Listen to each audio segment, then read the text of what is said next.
Telugu capital భక్తి టీవీకి స్వాగతం సుస్వాగతం. నేను శ్రీలక్ష్మి.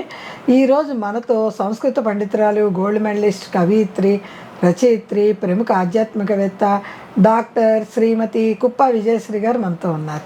విజయశ్రీ గారు నమస్కారం అండి. నమస్కారం శ్రీలక్ష్మి గారు. విజయశ్రీ గారు, మీరు మూక కవి రచించిన మూక పంచసతి వివరిస్తున్నారు. అవునండి. ఈరోజు మాకు ఏ శ్లోకం వివరిస్తారు? ఈరోజు మనం 31 శ్లోకాలు చెప్పుకున్నామండి. ఈరోజు మనం 32వ శ్లోకం మొదలు పెడదాం. 32వ శ్లోకంలోకి వచ్చాం. 32వ శ్లోకం మొదలు పెడదాం ఇవాళ.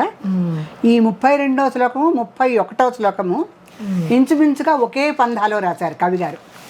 అంటే ముందు శ్లోకంలో మనకి ఏం చెప్పారంటే, అమ్మవారు పగడాలతో సాహచర్యం చేస్తోందా అన్నట్టుగా ఆవిడ దేహం ఉందని అన్నారు.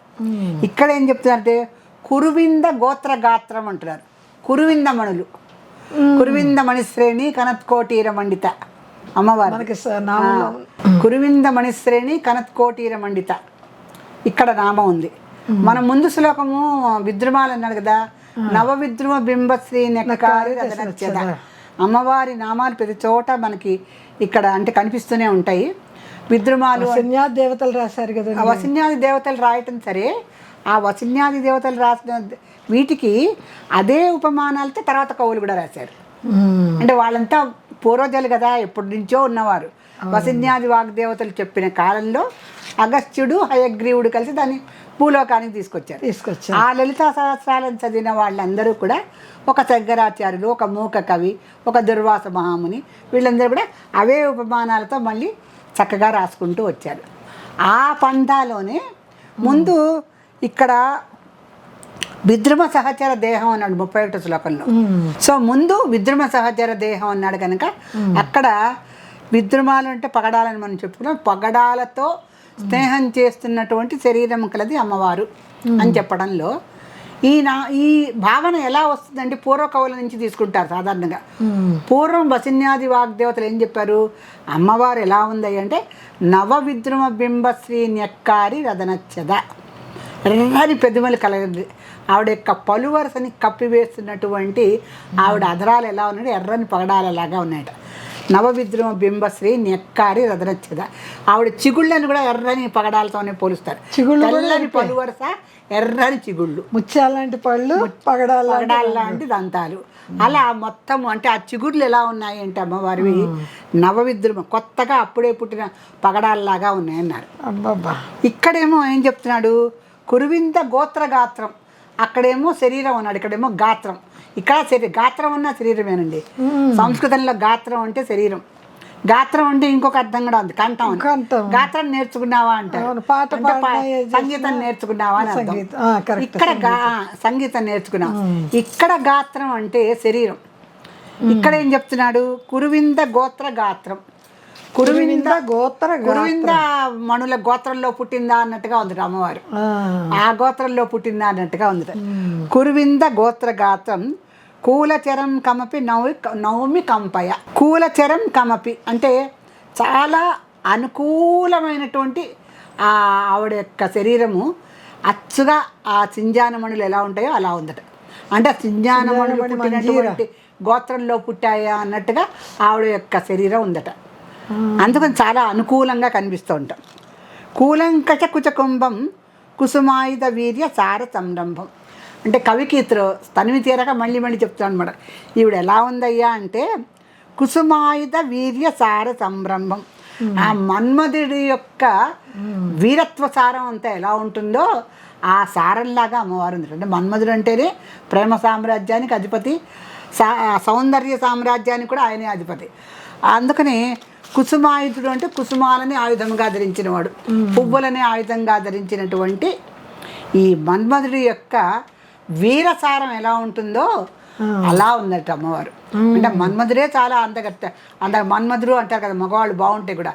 ఆ మన్మధుడి యొక్క సౌందర్య సామ్రాజ్యపు వీరత్వంలో సారం ఎలా ఉంటుంది, సారం అంటే ఎంత చిక్కగా దిగినటువంటి సారం, ఆ సారం ఎలా ఉంటుందో అటువంటి సౌందర్యం కల అమ్మవారు ఎలా ఉందంటే కురువింద గోత్ర గాత్రం.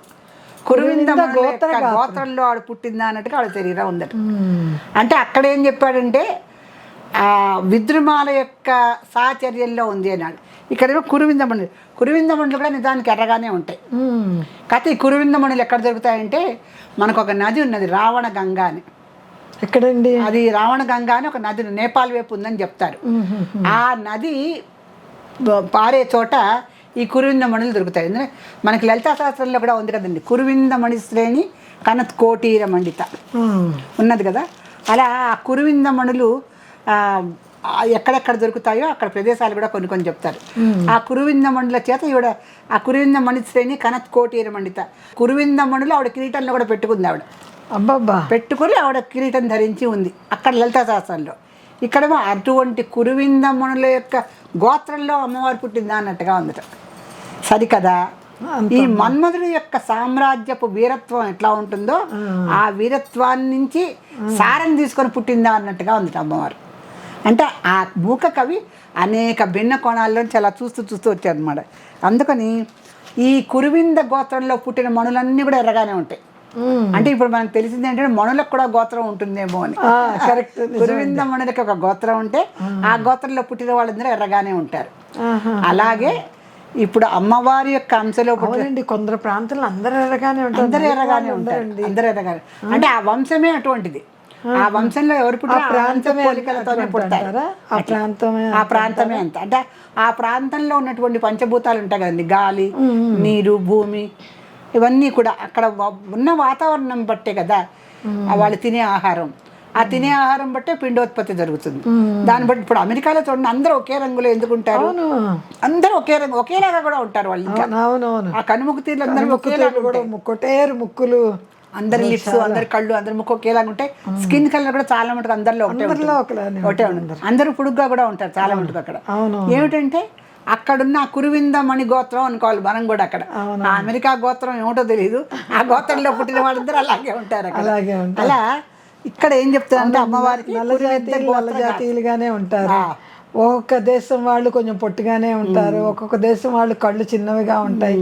ఒక దేశాన్ని బట్టి ఒక రూపం ఉంటుంది. గబుక్కని చూడగానే ఆ దేశం పేరుతో చెప్పేస్తాం ఇలా ఉన్నారు. చైనా వాళ్ళని చూడగానే వాళ్ళ కళతోనే చెప్తాం మనం. అందుకని ఇక్కడ కురువింద గోత్ర గాత్రం అంటే ఈ కురువింద మణుల యొక్క గోత్రంలో అమ్మవారు పుట్టింది అన్నట్టుగా ఆవిడ గాత్రం ఉంది, ఆవిడ శరీరం ఉందట.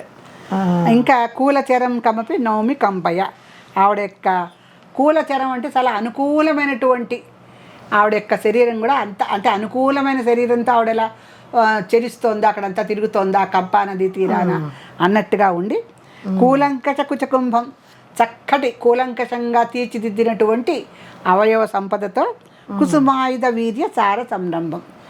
ఆ కుసుమాయుధుడు అంటేనే మన్మధుడు. ఆ మన్మధుడి యొక్క సామ్రాజ్య వీరత్వానికి అంతా సారం తీస్తే ఎలా ఉంటుందో అలా ఉంది.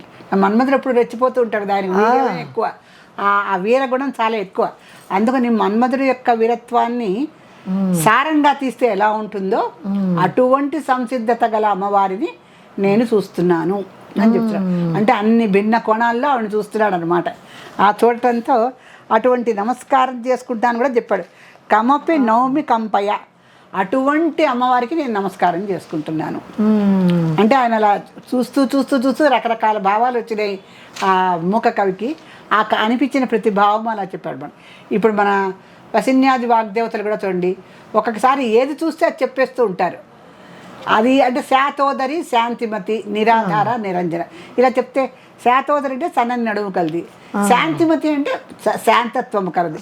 ఈ రెండింటికి పోలిక ఎక్కడా ఉండదు. సన్నని నడుము అని చెప్పినప్పుడు మళ్ళీ ఇంకొక సౌందర్య సాధన ఏదైనా చెప్పాలి. అది చెప్పకుండా శాతోదరి, శాంతిమతి అంటారు. అంటే మరి ఆ రెండింటికి అంటే అలా చూస్తుంటే వాడు సన్నటి నడుము, వాడు చాలా శాంతంగా ఉంటాం అలా కనిపించింది వాళ్ళకి, అలా చెప్పేశారు. అంతేగాని ఒక పంథాలో అనుకొని రాసిన కావ్యం కాదుగా. అనుకొని రాసిన కావ్యాలంటే ఒక వాల్మీకి, ఒక వ్యాసుడు, అవి. ఇప్పుడు ఈ కంపా నది తీరాన్ని తిరుగుతున్నటువంటి అమ్మవారిని కూడా అన్ని కకారాలతో చెప్పాడు కదండి. కురువింద గోత్రగాతం, కూలచరం, దీంట్లో పంచదశి మంత్రం ఉంది. ఆ శ్లోకంలో పంచదశి మంత్రం ఏమిడిందంటారు? పంచదశి మంత్రపు ఛాయలు ఉన్నాయి. పంచదశి మంత్రం కాది విద్య. కాది విద్య అని రెండు రకాలు. కకారంతో మొదలయ్యే మంత్రాలు అంటే దాన్ని కాది విద్య అంటారు. హకారంతో మొదలైతే హాది విద్య అంటారు. కానీ కకారంతో మొదలైన కాది విద్య మన్మధుడు కూడా ఉపాసించాడు. అమ్మవారి పంచదశి మంత్రాన్ని దాదాపు 15 మంది వరకు ఉపాసన చేశారండి. దాంట్లో అందుకని ఆత్మవిద్య, మహావిద్య, శ్రీ విద్య, కామసేవిత ఇవన్నీ వస్తాయి. మను విద్య, చంద్ర విద్య అని కూడా వస్తుంది, చంద్రమండల మధ్యగా. మనువు చంద్రుడు కూడా అమ్మవారిని ఉపాసించారు, మన్మథుడు కూడా ఉపాసించాడు. వీళ్ళందరూ కాది విద్యనే ఉపాసన చేశారు. ఎందుకంటే ఇక్కడ మన్మథుడు యొక్క అంశ కూడా వచ్చింది మనకి. ఎందుకంటే కుసుమాయుధ వీర్య సార సంరంభం అన్నాడు కదా. కుసుమాయుధుడు అంటే మన మన్మథుడే, కుసుమాలని ఆయుధంగా పెట్టుకున్నవాడు వాడు.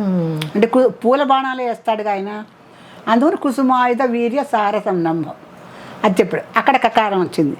కూలంకష కుచ కుంభం, ఇక్కడ 3 కకారాలు వచ్చినాయి. కూలంకష కుచ సంరంభం, కుచ కుంభం, కూలంకష కుచ కుంభం 3 కకారాలు. కూలచరం కమపి నవమి కంపయ, ఇక్కడ కూడా 3 కకారాలు. కూలంకషం కమపి కంపయ 3. కురువింద గోత్ర గాత్రం, ఇక్కడ ఒక కకారం. మొత్తం శ్లోకంలో ఉంది. కురువింద గోత్ర గాత్రం కూలచరం కమపి నవమి కంపయా కూలంకష కుచ కుంభం కుసుమాయుధ వీర్య సార సంరంభం. శ్లోకం అంతా కకారంతో ఆయన నింపేసి పరోక్షంగా దీంట్లో పంచదశి మంత్రాన్ని పెట్టాడు మనం. ఇటువంటి శ్లోకాలండి బాగా పారాయణ చేస్తే ఆ పంచదశి మంత్ర ఫలితం అంతా మనకు వస్తుంది.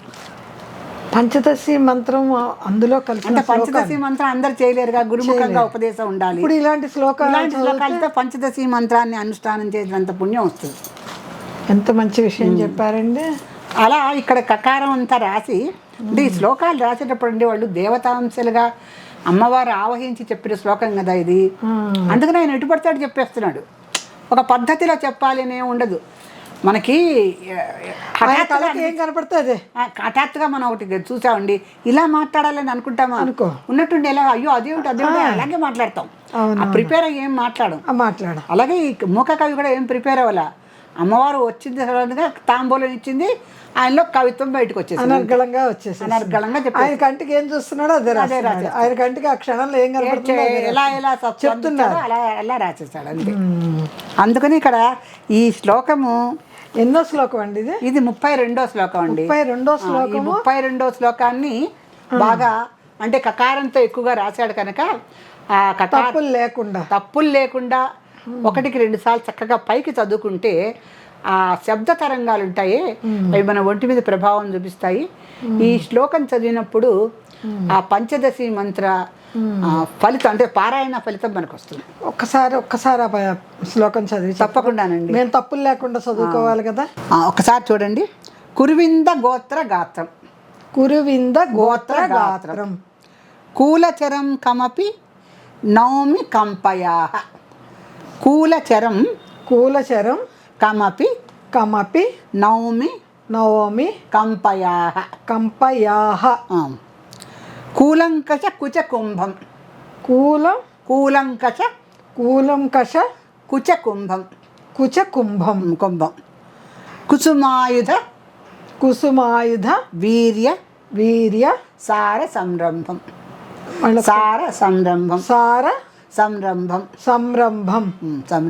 కుసుమాయుధ వీర్య సార సంరంభం. ఇది ఇన్నిసార్లు కకారాలు ఆయన పెట్టి రాయటం వల్ల ఈ శ్లోకం చాలా ప్రముఖమైనది. దీంట్లో ఆ గోత్రంలో పుట్టిన వాళ్ళందరూ ఒకేలాగా ఉంటారు అంటానికి మనం చాలా అద్భుతమైన వివరణ ఒకటి ఇచ్చుకోవచ్చండి. ఏమిటంటే అమ్మవారు యా దేవి సర్వభూతేషు స్త్రీ రూపేణ సంస్థిత.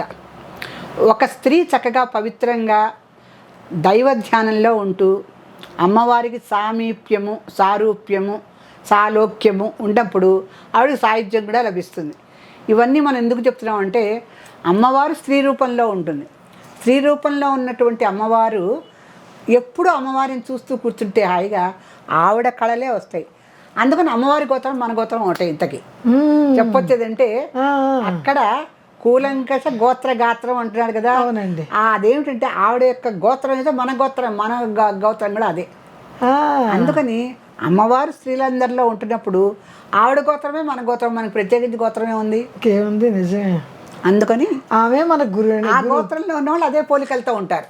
అందుకని ఇంతకీ చెప్పొచ్చేది ఏంటంటే అమ్మవారి కళ్ళతో ఏ స్త్రీ ఉంటుందో ఆ స్త్రీ యొక్క గోత్రం అమ్మవారి గోత్రమే అనుకోవాలి మనం, అంతే. అందుకని స్త్రీలందరిలో ఆవిడ ఉన్నప్పటికీ కూడా అందరికీ అమ్మవారి కళలు ఉండవుగా. కొంతమందికి అమ్మవారి కళలతో ఉంటారు. ఆ ఉన్న వాళ్ళందరూ కూడా అమ్మవారి గోత్రంలో పుట్టినవారని అనుకోవాలి.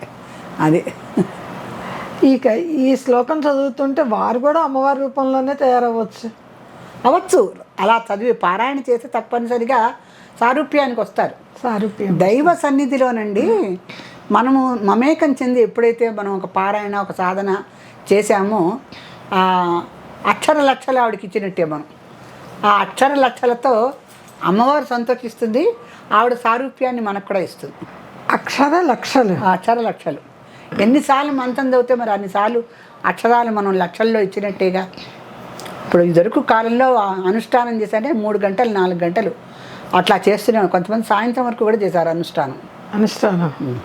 పొద్దున 11ంటికి కూర్చుంటే సాయంత్రం 5 గంటలకు అనుష్ఠానం చేసి సూర్యాస్తమయం ముందర 4 మెతుకులు తిని ఆ రోజు పూర్తి చేసుకునే వాళ్ళు నాకు చాలామంది తెలుసు. పొద్దున్నే వాళ్ళు పూజకు కూర్చుంటారు. కూర్చొని వాళ్ళ అనుష్ఠానం పూర్తయ్యేసరికి 5 అవుతుంది. అప్పుడు లేచి కాళ్ళు చేతులు కడుక్కొని సూర్యాస్తమయం లోపల వాళ్ళ భార్య ఏదో వండి పెడితే అంత అన్నం తిని అప్పటికి మళ్ళీ సాయం సంధ్య కూడా చేసేసుకొని 7ంటికల్లా పడుకునేవారు. అది వాళ్ళ దినచర్య. అలా ఉన్నవాళ్ళు చాలామంది నాకు తెలుసు. వాళ్ళకి సారూప్యం వస్తుంది. వాళ్ళకి మెల్లిమెల్లిగా ఆ దేవతా కళలన్నీ మొహంలో ఉట్టిపడుతూ ఉంటాయి. కొంతమందిని చూడంగానే చూడండి వాళ్ళని దేవుళ్ళని చూసినట్టే అనిపిస్తుంది మనకి. ఆ దేవతా కళలన్నీ వాళ్ళకి ఉట్టిపడుతూ ఉంటాయి అన్నమాట. ఎంత విచిత్రం అండి. అంటే ఆమె తలుచుకుంటే ఏంటండి, అంతే కదా, అన్నీ ఇచ్చేస్తుంది. శ్రీమాత్రే నమః. శ్రీమాత్రే నమః. విజయశ్రీ గారు, ఈరోజు మన సదాశివ కుటుంబంలో అమ్మవారి లక్కీ డ్రాలో ఎవరింటికి వెళ్తుందో తెలియచేయండి.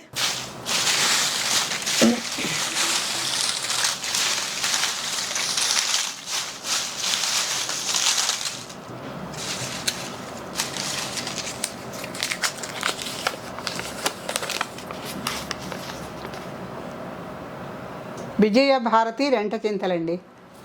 విజయభారతి రెంటచింతల. విజయభారతి గారు, ఇవాళ లాటరీలో మీకు అమ్మవారి అనుగ్రహం లభించింది. మీరు ఈ వీడియో చూసిన వెంటనే మీ అడ్రస్సు పిన్ కోడ్తో సహా రాసి పంపిస్తే మీకు పుస్తకం మేము తొందరగా చేరేలాగా ప్రయత్నం చేయగలం. పుస్తకం రాగానే మీరు ఛానల్లో మాకు పుస్తకం అందినది అన్నది కామెంట్ పెట్టండి. తర్వాత చిన్న వీడియో తీసి పంపించండి. తెలుగు క్యాపిటల్ భక్తి టీవీ వారు మీకు పుస్తకం అందిస్తారు. శ్రీమాత్రే నమః.